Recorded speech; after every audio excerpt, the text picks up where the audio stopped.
Tamlin versus Rhysand. Who was right?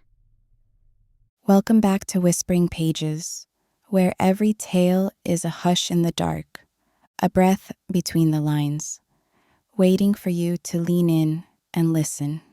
I'm Sereniel, your guide through the soft shadows of story. And I'm Brunna, and today we're lighting a match under one of the hottest fantasy debates out there. Tamlin versus Rhysand. Who was right, and who royally messed up? This isn't just about romance. It's about trauma, power, growth, and what love really means in a world full of thorns. So let's go all the way back to a court of thorns and roses. Tamlin. Total golden retriever energy. High Lord of Spring. Polite, powerful, kinda brooding. We were all like, yes, Feyre, get that magical upgrade. He saves her life. He offers safety, a beautiful court full of flowers. At first glance, he's everything a fairy tale promises. And then Rhysand struts in, smug, shadowy, too pretty for his own good, and we all thought, villain. But turns out the real danger wasn't who wore the darkness, it was who wore the crown of light. Tamlin's protection slowly tightens into possession. He means well, but his love is rooted in fear. He wants to keep Feyre safe by keeping her still. It's giving emotional lockdown.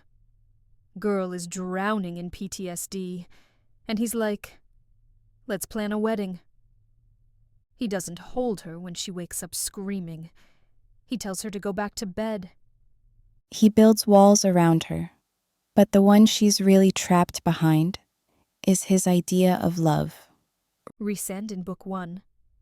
Grade A manipulator. Bargains, drugs her at parties, paints her like a doll. We were like, excuse me, who gave this man a fan base? But it was a mask, a role he played to protect Valaris. The Night Court's most dangerous secret was never his power. It was his mercy. And when the real Rhys steps out of the shadows in Mist and Fury, it's like, wait. This dude listens. He sees Feyre falling apart, and he actually cares. Feyre is hollow after Under the Mountain, starving, silent, surviving. And Tamlin doesn't notice, or refuses to. But Rhys, he hands her paint and says, make a mess. He takes her to the Illyrian mountains and says, scream. He doesn't fix her, he frees her. Sometimes healing isn't found in silence or stillness. It's found in movement, in fire, in being seen. Listen, we didn't just abandon Tamlin for fun. We left because Feyre left, because she outgrew him. And we did, too. Tamlin loved the girl who was grateful. Rhys and loved the woman who demanded more. One feared her power, the other fed it. Tamlin used his power to shield her, but in doing so, he dimmed her. Rhysand, he gave her a throne beside his. And not just for aesthetics. She becomes a high lady. That's not romance. That's revolutionary. That's saying, rule with me, not beneath me. Spring Court. Dead silent. No friends, no allies. Just Tamlin brooding and Lucien trying not to cry. But Valaris found family. People who push each other, protect each other, tease, argue, love. Feyre doesn't just survive there. She blooms. Tamlin isn't a monster. He's hurting, but he hurts others to manage his own wounds. And Rhys. Not perfect, either. But he says sorry. He means it. And he changes. That's what growth looks like. Not just pain, but the willingness to move through it with grace. Let's be real. Feyre's arc is the real prize. With Tamlin, she's locked in a mansion. With Rhys, she's flying over mountains. With Tamlin, she disappears into herself. With Rhysand, she unfolds. Tamlin's stands will fight to the grave. He was traumatized. Rhysand stands, and he still locked her in a house. The truth, trauma explains behavior, but it doesn't excuse harm. And Feyre deserved more than survival. She deserved joy. So who was right? Tamlin, who held her close until she couldn't breathe.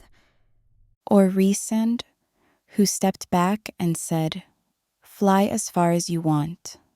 I'll still be here." We're Team Rhys, but not because he's flawless. Because he made room for Feyre to become everything she was meant to be. This story isn't just romantic. It's radical. Feyre's rage, her reclaiming of space, her refusal to be small, it matters. And Rhys didn't fear that rage. He loved it. Tamlin wanted a quiet girl in a pretty dress. Rhysand wanted a goddess in war paint. Tamlin didn't ask. He told. He decided. Even in the wedding, she was ready to bolt, and he didn't see it. Rhysand, every step, every moment, he asks, "Do you want this? Are you sure?" Consent isn't a subplot. It's the point. Tamlin froze under trauma. Rhysand forged himself through it. Both suffered, but only one learned how to lead with love, not fear. Pain isn't the villain. What you do with it, that's what counts. Spring Court is a gilded cage. Valaris, a living, breathing canvas.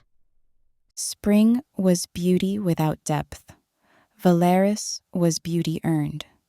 And Feyre knew where she belonged. Tamlin said, "Let me protect you." Rhysand said, "Let me equip you." But hold up. Rhysand isn't a saint. Let's not forget. He low-key enjoyed tormenting Tamlin. There were definitely moments where he flexed just to get under his skin. True. His pride can be sharp. His revenge, a little indulgent. He's not perfect. But unlike Tamlin, his darkness doesn't swallow the people he loves. It sharpens them. And yeah, maybe he gloated a bit. But who wouldn't? After everything Tamlin did. Thanks for wandering through this emotional battlefield with us. Now, it's your turn. Team Tamlin, Team Rhysand, drop your take in the comments and don't hold back. This is Whispering Pages, where every tale is a hush in the dark, a breath between the lines.